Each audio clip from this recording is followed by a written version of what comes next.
Yo, what is up guys, it's Pedro here, and in today's video I'll be talking about Adam Peters and how he outsmarted a lot of teams this offseason with his moves at receiver and some other positions as well. And it's crazy what he did compared to what the Eagles did, and it's still very early, so things could change. We'll talk about that and some other moves as well. If you guys are new, make sure to subscribe, do all that good stuff. Trying to hit 15K by the end of the year. It's going to be really difficult, so I'm going to need all of y'all to subscribe. Even if you're not Commanders fans, if you're just NFC East fans, you'll get good updates from the Commanders on this channel, whether it's good or bad. And comment down below your favorite move that the Washington Commanders made this past off season in the draft or free agency. Try to be a little bit creative, but I know a lot of people want to say Jaden Daniels. So I made a video last week talking about the Jahan Dotson trade and how so far the Washington Commanders, that trade looks really, really good for them. They got a third-round pick. They gave up a fifth in Jahan Dotson and got two seventh-round picks as well. And that third-round pick is a Dolphins pick, which is better than we thought it was gonna be. So that was a solid, solid conversation right now, so far.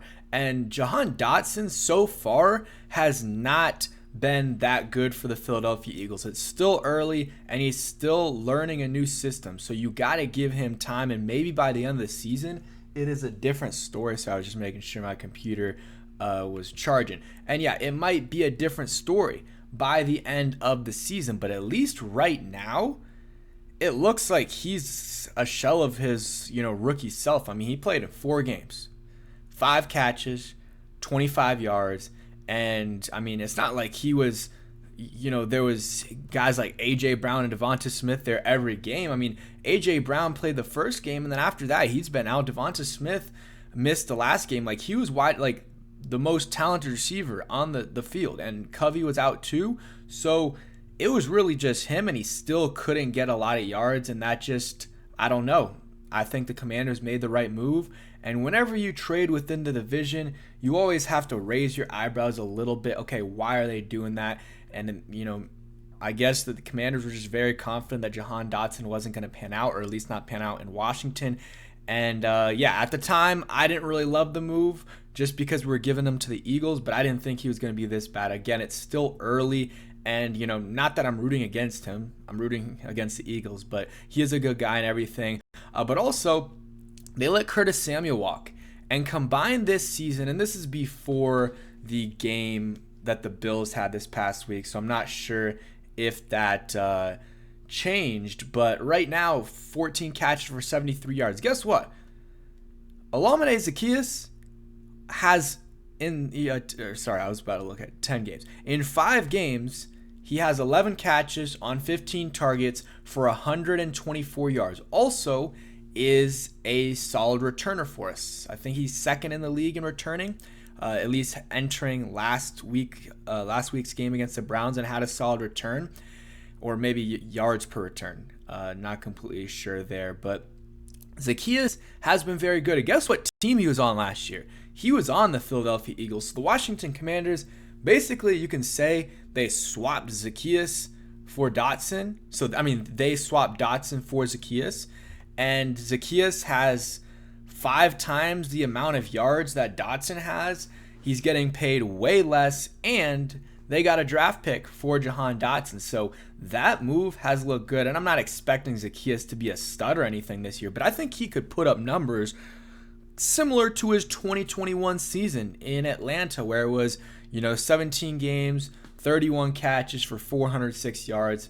And 3 touchdowns. Maybe you won't get the 3 touchdowns, but I could see like a 400-ish yard season, and that's solid for a guy like Zaccheaus and a guy that you got off free agency, because you're obviously gonna have Terry, who's gonna have a lot of yards, and then Luke McCaffrey, I think, is gonna continue. I think there's gonna be a lot of guys on this roster that get you 300 to 500 yards. I think Zaccheaus probably will be one of those guys. Zach Ertz is gonna be on the upper tier of that, maybe over 500, but in that same tier as well. Noah Brown's gonna be in that tier, maybe more.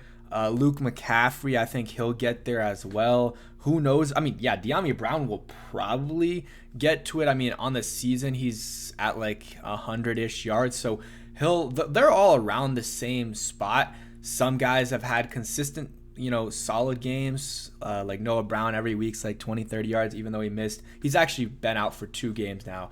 But everyone's performing at a, kind of similar level, just some guys perform better each week. So I'm going to be interested to see by the end of the season if one guy or 2 guys emerge as those, besides Terry, those next receivers, because each guy has stepped up at different times in the season. I think Luke McCaffrey, that's a separate video, but he's right there, man. He's so many times he's either opened or he's just another second away from, if Jaden Daniels holds it on for one more second and throws it to him, it's a touchdown, or it's a long play. This is another thing that a lot of people are talking about why we traded Dotson, was because of his fit in the scheme, and his blocking just wasn't adequate enough for Cliff Kingsbury's liking. And you see this clip right here, the Brian Robinson touchdown that he had. I believe it was the first, no, I think it was the second one. I'm not completely sure, but you see Luke does a really, really good job blocking, and this play took a long time to develop. Like, Brian Robinson ran up the middle a little bit, kind of got stuffed, and then ran to the outside end. Luke does a really good job there, allowing him to get that touchdown. I'm not going to play the whole clip just because of copyright issues, but you see he has a wide open lane there because of what Luke McCaffrey did. So even though Luke might not be, dominating on the stat sheet, he still has had a solid season in terms of stats. Like, he's at probably near 100-ish yards, 98 yards. So he's gonna get there. Trust me, he's gonna get there. He's been open.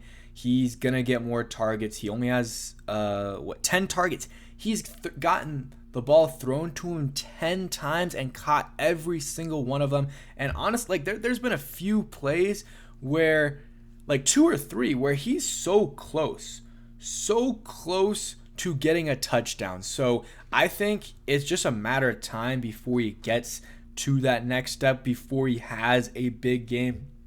When I say big game, I'm talking like 50, 60 yards and a touchdown. And hopefully by the end of the season, that's a regular thing for him. He's getting you 40 to 50 yards every single game, maybe the last 5, 6 games of the season. We got to remember, he's a young guy, and he's a rookie, but he also only started playing the position of, like, this is his 3rd year playing receiver. So got to give him some time, but he's been open. And I think Jaden, the more, he's going to continue to watch film, and he's going to see, man, I'm missing Luke. I got to start throwing to him.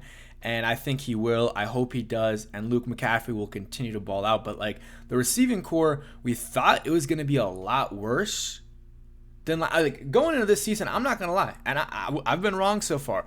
I was not excited about this receiving core. Like, obviously I was happy about Terry, and I was intrigued about Luke. And I mean, this is before we signed Noah Brown, because I really did like the Noah Brown signing, and that changed my perspective a little bit on the receiver room. But I wasn't feeling this room. And I was, upset about the Curtis Samuel loss, not because I thought we needed to sign him or thought it made sense, but it was just, a player that's been solid for us for the last few years. And I honestly thought he was going to do pretty well in Buffalo, so I'm not sure what's going on there, but definitely rooting for him. But yeah, I thought the loss of Curtis Samuel and Jahan Dotson were going to be bigger than they've been.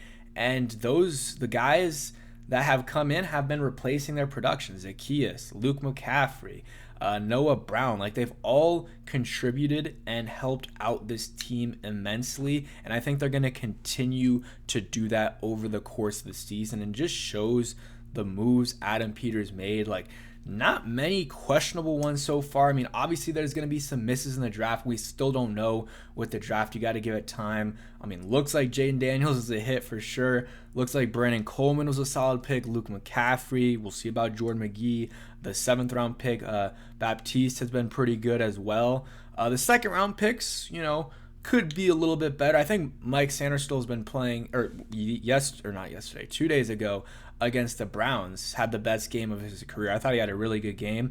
Newton and Sennett, we'll see what they do.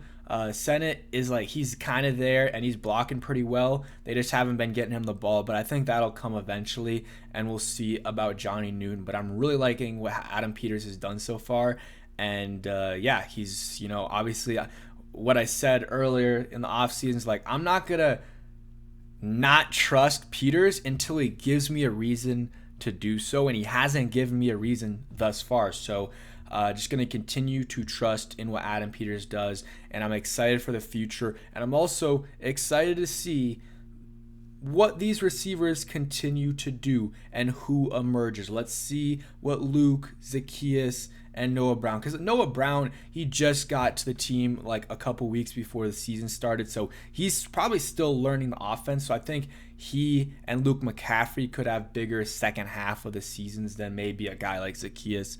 We will see though. But yeah, that is it for today's video. Hope you guys did enjoy. Again, if you guys are new, hit that like button, subscribe, and comment down below.